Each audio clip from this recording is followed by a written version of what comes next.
On s'ennuie ferme dans cette première mi-temps où Chaumont maîtrise assez bien son adversaire grâce à son bloc compact. Seule une frappe de Nsakala et une tête de Vieillot sortiront les spectateurs du sommeil.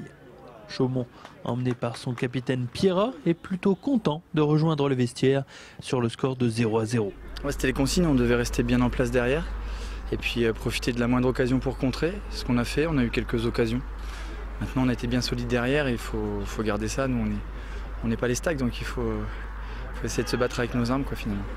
En seconde période, cela s'anime un peu plus avec l'entrée de Camara, mais le gardien Chaumontais est vigilant. Les Haut-Marnais sortent un peu plus de leur coquille. Brocard a beaucoup de mal à sortir ce coup franc. Mais la fin du match est auboise. À la 69e minute, Keïta, à la suite d'un long rush, bute de nouveau sur un bloc. Taradin n'aura pas plus de chance 5 minutes plus tard puisque son centre ne trouve pas preneur.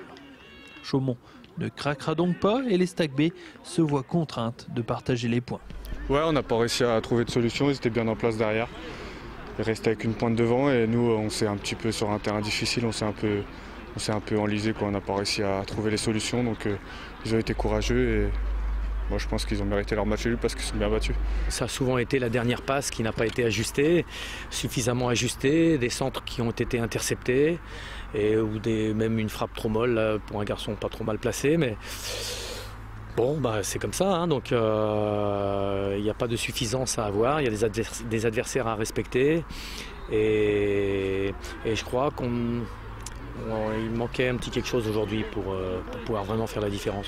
Après sa lourde défaite à Auxerre en janvier, les Stag B reprend bien mal l'année 2010.